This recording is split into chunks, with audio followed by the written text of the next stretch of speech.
खास बात यह है कि इस प्लान को आप बिना मेडिकल टेस्ट के ले सकते हैं। अगर आप 3 लाख रुपए तक का इंश्योरेंस कवर लेना चाहते हैं तो बिना मेडिकल टेस्ट के ही आप इस पॉलिसी को बाय कर सकते हैं। इसके अलावा अगर यहाँ पर आप 3,25,000 रुपए से लेके 5 लाख रुपए तक का इंश्योरेंस कवर लेना चाहते हैं तो केवल वीडियो मेडिकल एग्जाम के बेस पे ही आप इस इंश्योरेंस प्लान को ले पाएंगे। उसके बाद यहाँ पर अगली खास बात इस प्लान की ये है कि इस प्लान में आपको जो भी मैच्योरिटी का बेनिफिट मिलता है वो आपको गारंटेड मिलता है, यानी कि पॉलिसी लेते टाइम ही आपको बता दिया जाएगा कि जो भी मैच्योरिटी का अमाउंट मिलेगा वो आपको कितना मिलता है। साथ ही साथ इसमें एक अच्छा बेनिफिट और आपको मिलता है, वो ये है कि इसमें आपको कुछ कम सालों के लिए प्रीमियम की पेमेंट करनी होगी। मान लेते हैं आपने जो पॉलिसी टर्म ली है वो 20 साल के लिए ली है, तो यहाँ पर आपको पूरे 20 साल पॉलिसी के प्रीमियम की पेमेंट नहीं करनी है। यहाँ पर केवल और केवल 12 साल ही आपको प्रीमियम की पेमेंट करनी होगी, यानी कि जितने साल के भी आप पॉलिसी टर्म बाय करते हैं उससे 8 साल कम आपको प्रीमियम की पेमेंट करनी होगी।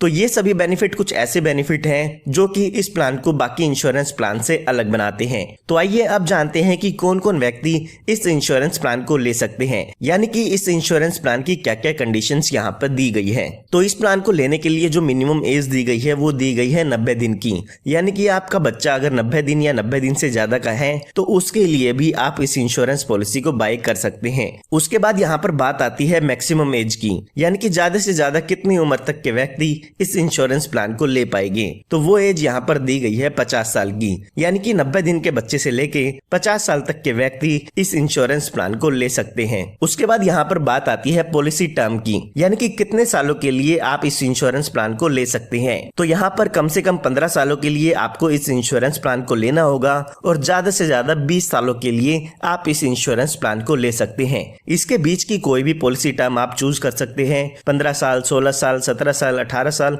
या 20 साल, जो भी आप इसमें पॉलिसी टर्म लेना चाहें वो अपने अकॉर्डिंग ले सकते हैं। पॉलिसी टर्म का मतलब ये है कि इतने सालों तक आपका इंश्योरेंस कवर चलता रहेगा। उसके बाद यहाँ पर बात आती है प्रीमियम पेइंग टर्म की, यानी कि इस पॉलिसी में आपको कितने साल पॉलिसी के प्रीमियम की पेमेंट करनी होगी। तो यहाँ पर जो भी आप पॉलिसी टर्म लेते हैं उससे 8 साल कम आपको प्रीमियम की पेमेंट करनी होगी। जैसे कि मैंने आपको पहले भी बताया कि अगर आप 20 साल की पॉलिसी टर्म लेते हैं तो उसमें केवल आपको 12 साल ही प्रीमियम की पेमेंट करनी होगी। उसके बाद यहाँ पर बात आती है मिनिमम सम एश्योर्ड की, यानी कि इस प्लान में कम से कम बीमा आप कितने लाख रुपए का ले सकते हैं। तो वो है यहाँ पर 2 लाख रुपए का। 2 लाख रुपए का मतलब ये नहीं है कि इसमें आपको 2 लाख रुपए पे करने होंगे, इसके बेसिस पर ही आपकी पॉलिसी का प्रीमियम कैलकुलेट किया जाता है। ये आपका इंश्योरेंस कवर होता है।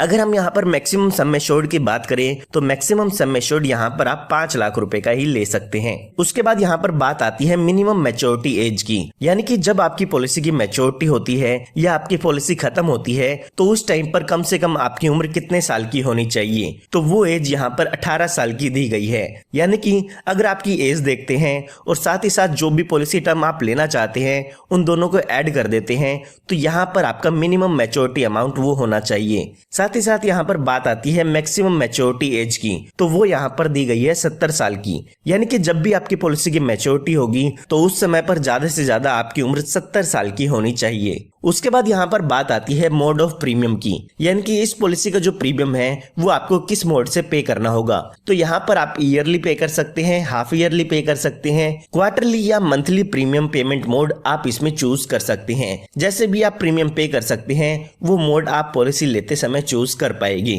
तो आइए इस पूरे प्लान को एक एग्जाम्पल लेके डिटेल में समझते हैं कि इसमें आपको क्या क्या बेनिफिट मिलने वाले हैं। तो एग्जाम्पल समझने के लिए मान लेते हैं कि कोई व्यक्ति है जिसकी उम्र 34 साल की है, वो इस इंश्योरेंस प्लान को लेना चाहते हैं और यहाँ पर हम मान लेते हैं कि 5 लाख रुपए का इंश्योरेंस कवर वो व्यक्ति लेना चाहते हैं। इसके साथ साथ यहाँ पर हमें पॉलिसी लेते समय पॉलिसी टर्म को सेलेक्ट करना होगा। तो हम यहाँ पर 20 साल की पॉलिसी टर्म को सेलेक्ट कर लेते हैं। अगर यहाँ पर हम बात करें प्रीमियम पेइंग टर्म की, तो क्योंकि हमने पॉलिसी टर्म 20 साल की ली है तो उसमें केवल और केवल हमें पहले 12 साल ही प्रीमियम की पेमेंट करनी होगी। तो यहाँ पर अगर हम इस पूरे प्लान को समझते हैं तो यहाँ पर जब भी आप पॉलिसी बाय करेंगे तो उस उस टाइम पर आपको पॉलिसी के प्रीमियम की पेमेंट करनी होगी। तो यहाँ पर अगर हम ईयरली प्रीमियम पे करना चाहते हैं तो इसका प्रीमियम लगभग 23,867 रुपए हमें पे करना होगा, जो कि विदाउट टैक्स है। ये जो प्रीमियम का अमाउंट है ये आपको ईयरली पे करना होगा। तो हमारी पॉलिसी में यहाँ पर ये जो प्रीमियम पेइंग टर्म है वो 12 साल की है। तो 12 साल के लिए लगातार हमें इस पॉलिसी के प्रीमियम की पेमेंट करनी होगी, जो कि ईयरली 23,867 रुपए है। जैसे ही आपके 12 साल पूरे हो जाएंगे तो उसके बाद आपको 8 साल कोई भी प्रीमियम की पेमेंट नहीं करनी है। जैसे ही आपके पॉलिसी के 20 साल पूरे हो जाएंगे तो उसके बाद जो आपकी ये पॉलिसी है उसकी मैच्योरिटी हो जाती है, यानी कि ये जो आपकी पॉलिसी है वो खत्म हो जाती है। जब आपकी पॉलिसी की मैच्योरिटी हो जाएगी तो उस टाइम पर यहाँ पर आपको LIC की तरफ से 5 लाख रुपए का अमाउंट मिलता है, जो कि आपका बेसिक सम एश्योर्ड था। तो जो भी आपका बेसिक सम एश्योर्ड था उतना ही अमाउंट यहाँ पर मैच्योरिटी के रूप में आपको मिलता है। यहाँ पर अगर हम देखते हैं कि हमने 12 साल के दौरान कितना प्रीमियम पे किया था तो वो टोटल हमने 2,86,404 रुपए का अमाउंट पे किया है, यानी कि 2,86,000 रुपए पे करके हमें 5 लाख रुपए की मैच्योरिटी पॉलिसी के पूरे होने पर मिलती है। यहाँ पर यह बात हमने तब की है जब पॉलिसी के दौरान कोई भी दुर्घटना नहीं होती है। आइए अब मान के चलते हैं कि पॉलिसी के दौरान इस पॉलिसी होल्डर की डेथ हो जाती है तो उस केस में इसके नॉमिनी को क्या क्या बेनिफिट मिलेंगे। तो यहाँ पर पॉलिसी लेने के बाद अगर कभी भी पॉलिसी होल्डर की डेथ हो जाती है तो जो भी पॉलिसी होल्डर का नॉमिनी है उसको यहाँ पर डेथ बेनिफिट मिलते हैं। तो यहाँ पर जब भी पॉलिसी होल्डर की डेथ हो जाती है तो यहाँ पर डेथ बेनिफिट कैलकुलेट करने के लिए 2 कैलकुलेशन की जाती है। तो यहाँ पर जो भी आपका एनुअल प्रीमियम था उसका 7 गुना अमाउंट देखा जाता है और जो भी आपका सम एश्योर्ड था वो अमाउंट देखा जाता है। इन दोनों ही अमाउंट में से जो भी ज्यादा अमाउंट आता है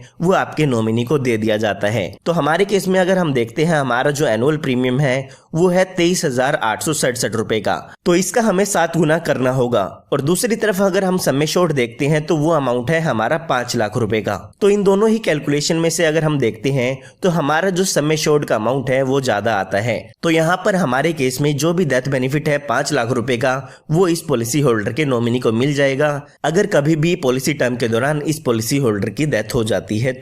तो आइए अब बात करते हैं कि इस पॉलिसी में आपको और क्या क्या बेनिफिट मिल जाते हैं। तो यहाँ पर अगर आप अपनी पॉलिसी पर लोन लेना चाहें तो पॉलिसी शुरू होने के 2 साल बाद अपनी पॉलिसी पर लोन ले सकते हैं, या फिर आप अपनी पॉलिसी को सरेंडर कराना चाहते हैं या बंद कराना चाहते हैं तो पॉलिसी शुरू होने के 2 साल बाद आप अपनी पॉलिसी को बंद करा सकते हैं। उसके बाद यहाँ पर बात आती है राइडर्स की, यानी कि आप कुछ एडिशनल बेनिफिट अपनी पॉलिसी में ऐड करा सकते हैं जिनका आपको कुछ एडिशनल प्रीमियम पे करना होगा। आप अपनी पॉलिसी में प्रीमियम वेवर बेनिफिट ले सकते हैं, एक्सीडेंटल बेनिफिट ले सकते हैं या फिर accidental death and disability benefit भी ले सकते हैं। तो इन तीनों ही राइडर में से जो भी आप राइडर लेना चाहें वो बेनिफिट आप अपनी पॉलिसी में एक्स्ट्रा प्रीमियम पे करके ऐड करा सकते हैं। उसके बाद यहाँ पर जो अगला बेनिफिट आपको मिलता है वो है सेटलमेंट ऑप्शन का, यानी कि अगर आप अपने मैच्योरिटी बेनिफिट को एक साथ ना लेकर इंस्टॉलमेंट में लेना चाहते हैं तो उस अमाउंट को आप इंस्टॉलमेंट में भी ले सकते हैं, या फिर अगर आप चाहते हैं कि आपके नॉमिनी को एक साथ अमाउंट डेथ बेनिफिट का ना मिलकर